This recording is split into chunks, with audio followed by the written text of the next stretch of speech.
Hi everyone. तो अब मैं आपको ऐसा कुछ बताने वाली हूँ जो कि आपको कोई न्यूज़ चैनल नहीं बताएगी, कोई सोशल मीडिया प्लेटफॉर्म भी नहीं बताएगा, जो कि सच्चाई है इंडिगो कांड की। बेसिकली हम उससे बोल सकते हैं इंडिगो एयरलाइन की जगह it did not go airline, simply.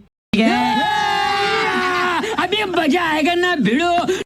So this is pure case of blackmailing. Blackmail वो भी गवर्नमेंट को कर रही थी, एक प्राइवेट कंपनी। क्या ये क्या बकवास कर रहे हो? हाँ, आपने सुना, सही सुना, प्राइवेट कंपनी जिसका नाम इंडिगो है। Full form it did not गो। अरे बाप रे, ये तो धोती खोल रहा है। सो ये स्टार्ट हुआ है जुलाई 2025 से, ठीक है, जब DGCA ने पायलट्स को ध्यान में रख के एक नया रूल निकाला कि 48 hours in a week is mandatory rest. मतलब 48 घंटे एक हफ्ते में आपको मैंडेटरी रेस्ट के मिलेंगे, क्योंकि तभी एयर इंडिया का भी सीन हुआ था, क्रैश हुआ था, है ना, चीज़ें ख़राब हुई थी। तो उनके सेफ्टी के लिए, हम लोगों की सेफ्टी के लिए गवर्नमेंट ने ये रूल निकाला। जहाँ अब मीनवाइल जहाँ बाकी की कंपनीज तो हायर करना स्टार्ट कर दी थी, बट हमारे इंडिगो ने क्या किया, हमारे इंडिगो ने सोचा ओ अगर मैं हायर कर दूंगा मुझे ज़्यादा सैलरी पे करनी पड़ेगी, मेरी चीज़। अब फॉर एग्जांपल मैं आपको बताती हूँ, एयर इंडिया को पकड़ लो। एयर इंडिया को एक फ़्लाइट पे 19 पायलट्स हैं, और वेयर एज कंपैरिजन इंडिगो की एक फ़्लाइट पे सिर्फ 6 पायलट्स हैं, जिन्हें दिन रात फ्लाई करना पड़ता। अरे देवा, ये गड़बड़ है बाबा। सो इंडिगो ने अपनी स्ट्रैटेजी बनाई कि कम बंदे हायर करो एंड उनसे दिन रात काम करा के ज़्यादा से ज़्यादा पैसा अर्न करो, ठीक है। एक्सीडेंट्स होने दो, डिलेज हो रहे होने दो।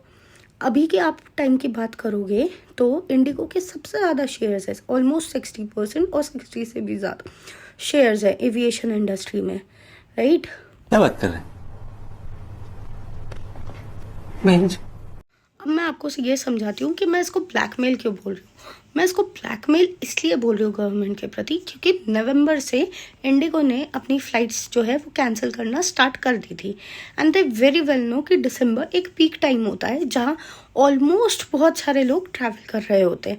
तो this will be the best time जब हम गवर्नमेंट पे प्रेशर बना सकते हैं, and they are very much successful in that, क्योंकि जो 3 तारीख से उन्होंने ऑलमोस्ट अपनी सारी फ्लाइट्स कैंसिल कर दी है। क्या बोला क्या बोला? मार साले का खोपड़ी तोड़ साले।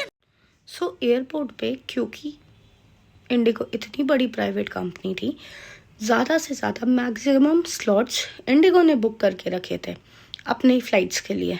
बट अब वो जब कैंसिल हो गई तो वो स्लॉट्स दूसरी फ़्लाइट के पास भी नहीं बचे, दूसरी किसी एयरलाइन के पास भी नहीं बचे, और इंडिगो ने तो अपनी फ़्लाइट्स कैंसिल कर दी।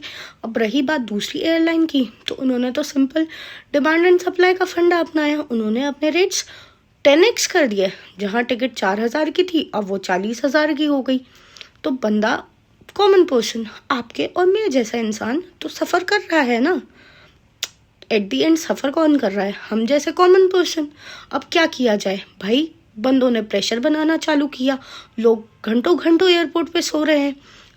अब एंड रिजल्ट क्या हुआ? एंड रिजल्ट ये हुआ कि फाइनली गवर्नमेंट को फाइनली झुकना पड़ा इंडिगो जैसी प्राइवेट कंपनी के लिए। अब बताओ कितना बड़ा स्कैम है ये। Actually blackmail, proper blackmail. Government ने अपने रूल चेंज कर दिए अनिश्चित काल तक के लिए। क्या बात है सर, क्या बात है सर, क्या बात, ये बात है। एंड में यही बोलूँगी, वेरी पुअर स्ट्रैटेजी इंडिगो। आपकी वजह से न जाने कितने लोगों ने स्ट्रगल किया है। आप कंपनसेशन तो छोड़ो, वो तो आप कर दोगे कभी ना कभी जाके, उसको भी पता नहीं कितना टाइम लगेगा।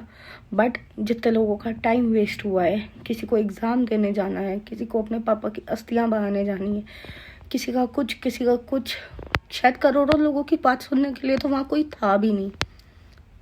आपका जो आप पे से ट्रस्ट टूटा है लोगों का, उसे तो शायद ही आप कभी वापस ला पाओगे। Thank you so much.